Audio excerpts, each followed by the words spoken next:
সুন্দর করে আসসালামু আলাইকুম। কেমন আছেন সবাই? বলো আমার নাম নুহা। বলো বলো আমার নাম নুহা। আমার নাম নুহা। তুমি কি ভালো আছো? তুমি তো টাকবেল। কে তুমি? কই তোমার চুল? কই তুমি তো টাকবেল। চুল উঠতিছে একটু একটু। হ্যাঁ, এই যে আমাদের টাকে চুল উঠতিছে, আমরা আর টাকবেল না, তাই না বেবি? আসসালামু আলাইকুম। কেমন আছেন সবাই? আশা করি আল্লাহর রহমতে সবাই ভালো আছেন। তো আমরাও ভালো আছি। গরম, প্রচন্ড গরম, মনটাও খারাপ, ভালো না আসলে। জীবনটা কি বলবো, বাস্তবতা বড়ই কঠিন। বুঝতাম না, এখন বুঝি। তো অনেক সময় অনেক কিছু বুঝেও করার কিছু থাকে না, আফসোস করা ছাড়া। তো এখন সেই আফসোসটাই করছি। তো সঙ্গে থাকুন, আশা করি ভিডিওটা ভালো লাগবে।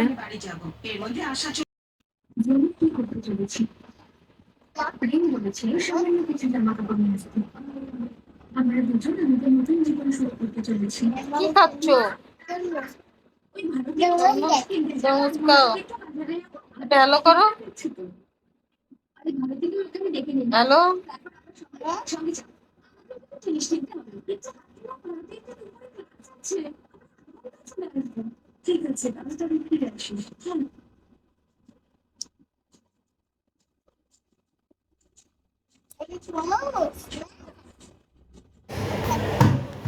তো এই যে তারা দুই বোন যাচ্ছিল একটু স্কুলে কোনো একটা প্রয়োজনে।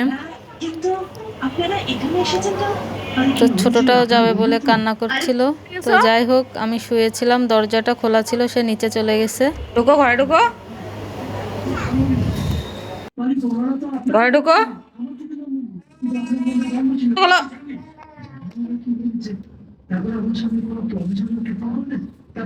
খোলো। ভূত এসে তোমাকে ধরবে। যা, এই জুতা বের করিছো কেন? এসব জুতা টুতা সব বের করে এসব কি করিছো? এই যে শাক নিয়ে আসছিলাম, আজকে এটাই রান্না হবে।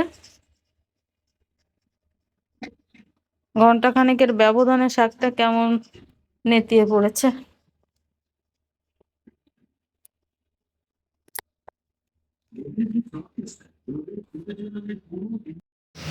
আর এই যে ঘরের অবস্থা।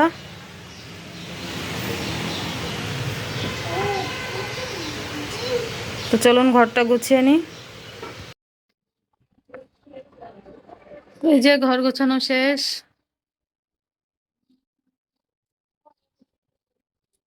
সবকিছু সুন্দর করে গুছিয়ে নিলাম।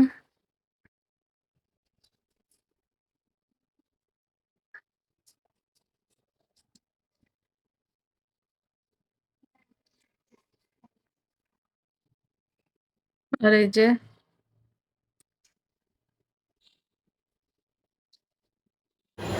ঘর গোছাতে আমার সব সময় অনেক ভালো লাগে। আমি সব সময় বিয়ের আগে বা পরে সব সময় ঘর গুছিয়ে রাখতে খুবই পছন্দ করি। তো যখন আমার বড় মেয়েটা একাই ছিল তখন আমার ঘর সব সময় গোছানো থাকতো। এখন একটু অগোছালো থাকে, যেহেতু ছোট দুটো বাচ্চা আছে, ওরা একটু ঘর গুছিয়ে রাখে না। 6টা 10 বাজে। তো রান্না করতে যাব মাগরিবের পর। আর বাইরে কিন্তু আজকে হালকা পাতলা বাতাস, খুব একটা বাতাস নেই। এই যে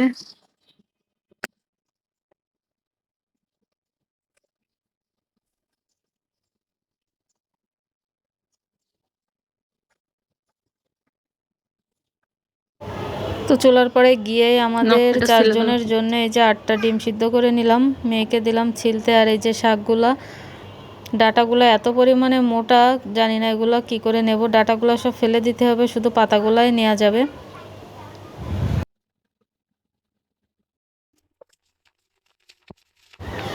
তো এই যে শাকটা আমি চড়িয়ে দিলাম, শাকটা ভাজি করে নেব। আর পেঁয়াজ রসুন আর চিংড়ি মাছ আগে থেকে ভেজে নিলাম, তারপরে গুঁড়া মশলা দিয়ে হলুদ লবণ এবার শাকগুলা দিয়ে দিচ্ছি, নেড়ে চেড়ে সুন্দর করে ভেজে নেব।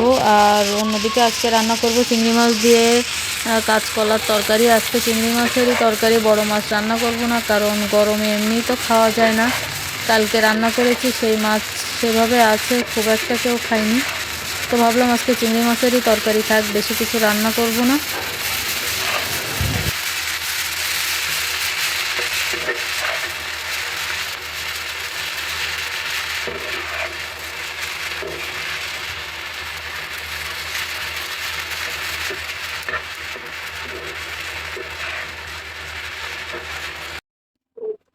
তো এদিকে আমি আলু আর কলা কেটে নিয়েছি, আর এই যে চিংড়ি মাছটাও বেছে নিলাম।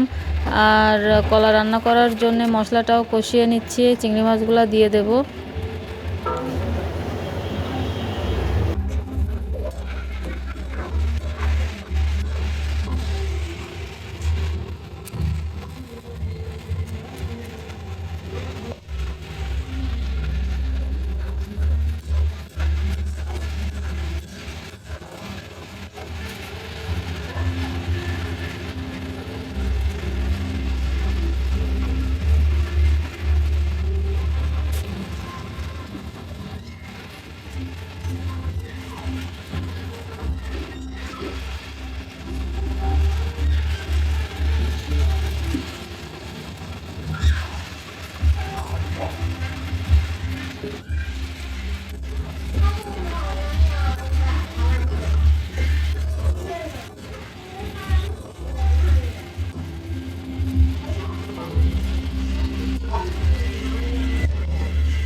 কি করছো তুমি, কি করছো?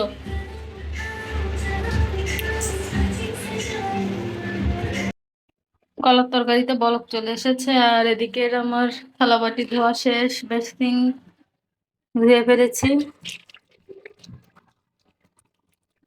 অলমোস্ট সব কাজই শেষ, এখন ভাত চাপিয়ে যাব গোসল করতে। এত পরিমাণে গরম, রান্না করতে করতে আমি ঘেমে পুরো গোসল করে ফেলেছি। তো নিজেও গোসল করব, আর পাখিদেরও পরিষ্কার করার ব্যাপার আছে। তো দেখা হচ্ছে গোসলের পর। গোসল করে আসলাম, আর কালকে যে দুটো শোপিস রাখার জন্য দুটো র্যাক বানিয়েছিলাম, তো সেটার কালারও আজকে চেঞ্জ করলাম। চলেন আপনাদের সাথে শেয়ার করি। এই যে এই আকাশি কালারটা করা হয়েছে, আর একটা পার্পল কালার, দুই মেয়ের পছন্দের দুটো কালার। এবার ভেতরটা এখনো রং করিনি, করব। বাইরেটা শুকিয়ে গেছে, এবার ভেতরটা করব।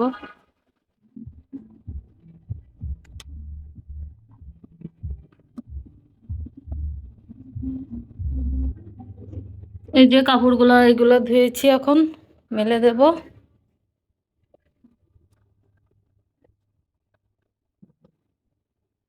পাখিদেরও পরিষ্কার করে দিলাম। এই যে বসে আছে সবগুলা, খাবার দেয়া লাগবে। তো চলেন কাপড় চোপড় গুলো মেলিয়ে নিই। আর সেই সাথে সাথে আজকের ভিডিওটা এই পর্যন্ত। সবাই ভালো থাকবেন, সুস্থ থাকবেন। যারা এখনো আমার চ্যানেলটা সাবস্ক্রাইব করেননি, অবশ্যই চ্যানেলটা সাবস্ক্রাইব করে আমাদের পাশে থাকবেন। তো আল্লাহ হাফেজ।